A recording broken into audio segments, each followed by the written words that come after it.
Good morning from the garden. Hey, I just wanted to bring y'all for a quick garden tour this morning. My garden is at its fullest. From here on out it'll be producing, and some things will start dying off as they end their life cycle and I add some more things to my garden. But there's a few things I want to show you, so anyway, come on into my garden here. I want to show you my Chinese noodle beans. These are amazing and they're so pretty. They're long, and I would grow these whether you could eat them or not. They're good sauteed. They're not really good cooked and boiled like a bean, but normally I have lots of these. The roly-polies ate my plants this year, and I usually have them just dripping from my arbor. But anyway, they're really beautiful, and they have a real pretty little bloom on them. If I can show you that. But I love these things, and I will always grow these. So, and I want to show you over here. I told you my moonflower was going to start blooming anytime, and here is a bloom. Now these bloom in the evening, so this one is closed up, but look how beautiful they are and big and white. I usually mix morning glories and moonflowers together so that I have something that blooms of a morning and something that blooms of an evening. And this year my morning glories I planted several times, and the roly-polies just ate them up.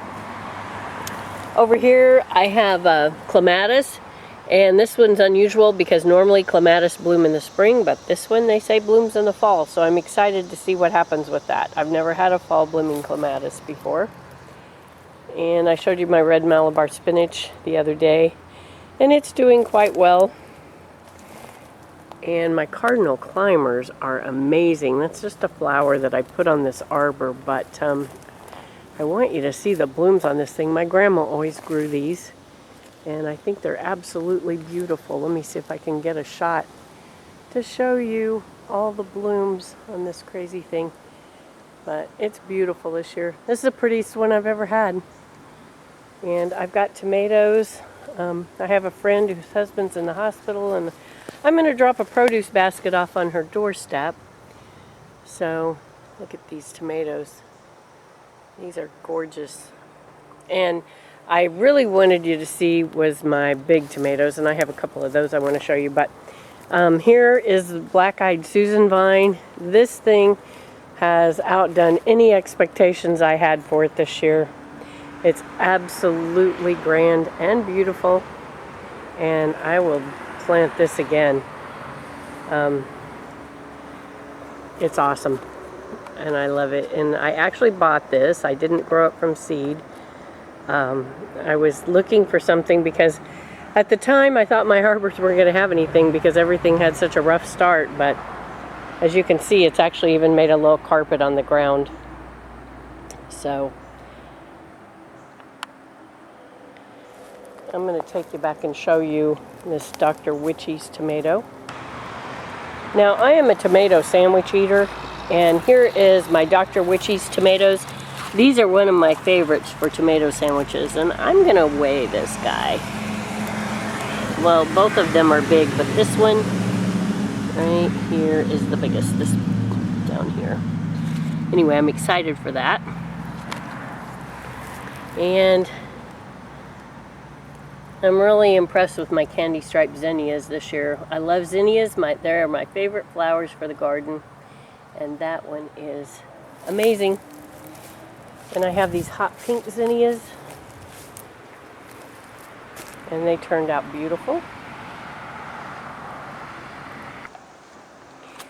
My cucamelon wall is thriving, and it has so many cucamelons on it. They're delicious, crunchy, and make a good snack for whenever you're in the garden, which is what I've been doing this morning. So there's the chard. In my video the other day I told you everybody can grow chard. So look at the beauty of the stems down here. There's two different kinds growing here. You can tell by the colors of the stems. But it's pretty awesome. You can make salads out of it. I will be adding some of that to my basket that I'm taking to my friend this evening. And there's some more colorful orange zinnias. Oh, good morning, goats. I love my goats. My sweet husband got me those goats. I found them somewhere and I called him right up because I love goats and I needed these for my garden.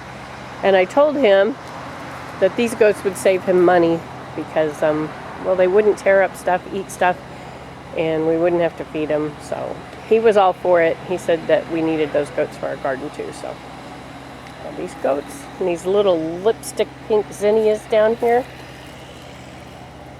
And the first time this year I have grown the margarita pink zinnias, and they are not disappointing at all. They're actually quite beautiful. And then my polar bear zinnias, I've grown those several years. And honestly, I planted some of these and some volunteered, and I don't know which ones these are, but they're very striking and I love them, and I will grow them again. And let's see, look at my sunflower up here. So majestic. I love sunflowers, and these are the mammoth sunflowers, so they're very tall, and they stand out in the garden. It's way taller than I am.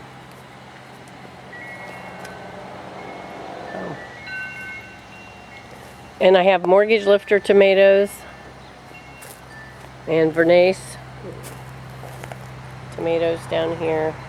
We're going to have quite a lot of tomatoes. In fact, I'm going to have to make some salsa this week at some point. Okay, I want to share with you my fails, and I think bugs got on my cucumbers. And while I have some new sprouts coming out, the tops of these all died off, and so I have heard that sprinkling them with garlic powder will help get rid of the bugs, so I'm going to do that after a while when I come back out here. Makes your garden smell like a nice Italian kitchen. My sister-in-law told me she's been doing that. So I'm gonna sprinkle them with garlic and see what that does, but all of them are starting to get hit with something, and I want my cucumbers to grow, so I do keep planting cucumbers. And you can still plant them now. I want to show you this big mortgage lifter tomato in there. And that will probably be dinner as well tonight. And that's beautiful. But we have quite a lot of tomatoes coming on. And the corn is massive, tasseling, and it's beautiful. We have some ears that are about ready to pick. In fact, we did pick one yesterday, but some of these are not quite developed yet. But when the tassels all turn brown, they're supposed to be very near ready. Now, I didn't know this, and some of you probably did, but every one of these tassels is connected to a kernel of corn. And for the corn to develop, each one of these tassels has got to get pollinated, which is kind of amazing, but sometimes people will shake the corn to help get the pollen down on that. And of course, not farmers with large fields, but I come out here and I shake the corn ever so often and get the pollen to fall down. And hopefully all the kernels will get pollinated. And I want you to see our tomato jungle. This is my husband's tomato garden, and well, like I said, I need to make salsa this week, so I'll get that made. Sorry about the noise. We have a construction site going on over here across the road. So anyway, I just wanted to take you a quick trip into the garden with me this morning because, like I said, it's at its height of its growing season, and from here on out I will be losing some things, pulling some things out, replanting some things, but this is probably the best it's going to be this year, this summer. So I'm excited about it. I have a lot of fruit coming on, and anyway, thanks for joining me here. I hope it blesses you. I hope it inspires you to grow something, anything, whether it's in a pot, in the ground, or in a raised bed, or in a jar. Just grow something. Anyway, blessings to you until next time.